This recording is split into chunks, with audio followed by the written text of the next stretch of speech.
আশিক আর কাকুলির ভালোবাসার গল্পটা শুরু হয়েছিল একেবারে সাধারণভাবে। দুজনের পরিচয় হয়েছিল একটি বইয়ের দোকানে। কাকুলি একটি বই খুঁজছিল। দোকানে বইটি না পেয়ে হতাশ হয়ে দাঁড়িয়েছিল। আশিক পাশ থেকে বলেছিল, আপনি চাইলে আমি বইটা অন্য দোকান থেকে খুঁজে দিতে পারি। কাকুলি অবাক হয়ে বলেছিল, আপনি আমাকে চেনেন? আশিক হেসে বলেছিল, না, তবে বই খুঁজে দিতে পরিচিত হওয়া লাগে না। সেই কথায় কাকুলি হেসে ফুলেছিল। তারপর থেকেই তাদের পরিচয়। কয়েকদিন পর তারা বন্ধু হয়ে গেল। একে অপরের সঙ্গে প্রতিদিন কথা বলতে লাগল। কাকুলি যখন মন খারাপ করত, আশিক তাকে হাসানোর চেষ্টা করত। আর আশিক যখন কোনো সমস্যায় পড়ত, কাকুলি তাকে সাহস দিত। একদিন আশিক সাহস করে বলল, কাকুলি, তোমাকে একটা কথা বলবো? কাকুলি বলল, বলো। আশিক বলল, তুমি আমার জীবনের সবচেয়ে গুরুত্বপূর্ণ মানুষ হয়ে গেছ। কাকুলি কিছুক্ষণ চুপ থেকে বলল, তুমিও আমার কাছে খুব গুরুত্বপূর্ণ। সেদিন থেকেই তাদের ভালোবাসা শুরু। তারা দুজনেই জানত ভবিষ্যতে অনেক বাধা আসতে পারে, তবুও তারা বিশ্বাস করত একসঙ্গে থাকলে সবকিছু পারবে।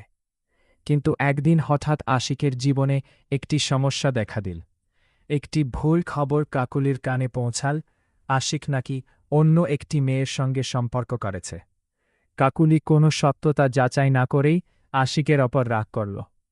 আশিক অনেকবার বোঝানোর চেষ্টা করল, কাকুলি, তুমি আমাকে বিশ্বাস করো, আমি কখনো তোমার সঙ্গে এমন কিছু করিনি। কাকুলি বলল, আমি নিজের চোখে দেখেছি। আশিক অবাক হয়ে বলল, তুমি যা দেখেছি তার পুরোটা জানো না। কিন্তু কাকুলি তখন এতটাই কষ্ট পেয়েছিল যে তার কোনো কথা শুনতে চাইছিল না। দিনের পর দিন তাদের মধ্যে কথা বন্ধ হয়ে গেল। আশিক প্রতিদিন ফোন করত, কাকুলি ফোন ধরত না। আশিক মেসেজ পাঠাত, কোনো উত্তর আসত না। একদিন আশিক তাদের পরিচিত একজনের কাছ থেকে জানতে পারল কাকুলির পরিবার তার বিয়ে ঠিক করেছে।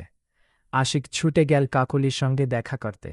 সে বলল, একবার আমার কথা শোনো, তারপর তুমি যা সিদ্ধান্ত নেবে আমি মেনে নেব। কাকুলি বলল, এখন আর কিছু শোনার নেই। আশিক তার হাতে একটি চিঠি দিয়ে বলল, এটা একবার পড়ো। কাকুলি চিঠিটি নিলেও সঙ্গে সঙ্গে পড়ল না। কয়েকদিন পর সে চিঠিটি খুলে পড়ল। চিঠিতে আশিক লিখেছিল তাদের সম্পর্কের প্রতি সে কতটা সত্যি ছিল। যে মেয়েটিকে নিয়ে ভুল বোঝাবুঝি হয়েছিল সে ছিল আশিকের এক আত্মীয়ের মেয়ে। চিঠি পড়ে কাকুলি বুঝতে পারল সে ভুল করেছিল। সে সঙ্গে সঙ্গে আশিককে ফোন করল, কিন্তু আশিকের ফোন বন্ধ। পরদিনও বন্ধ। কয়েকদিন পর খবর পাওয়া গেল আশিক কাজের জন্য অন্য শহরে চলে গেছে। কাকুলি তাকে খুঁজতে চেষ্টা করল, কিন্তু আর যোগাযোগ হল না। বছর কেটে গেল। একদিন কাকুলি সেই পুরনো বইয়ের দোকানে গেল। দোকানের এক কোণে সে সেই বইটি দেখতে পেল যেটি কিনতে গিয়েই আশিকের সঙ্গে তার পরিচয় হয়েছিল। বইটি হাতে নিয়ে কাকুলির চোখে পানি চলে এলো। দোকানের বৃদ্ধ মালিক তাকে বললেন, এই বইটা একসময় একজন ছেলে কিনেছিল। বলেছিল, যার জন্য বইটা কিনছে সে একদিন বুঝবে। কাকুলি বুঝতে পারল আশিক সেই বইটি তার জন্যই কিনেছিল। তারপর থেকে কাকুলি প্রতিটি দিন একটি প্রশ্ন নিয়ে কাটাতে লাগল। যদি সেদিন আমি আশিককে একটু বিশ্বাস করতাম তাহলে কি আমাদের গল্পটা অন্যরকম হতে পারত? কিন্তু জীবনে কিছু ভুলের ক্ষমা পাওয়া যায়, সময়ের কাছে ফিরে যাওয়া যায় না।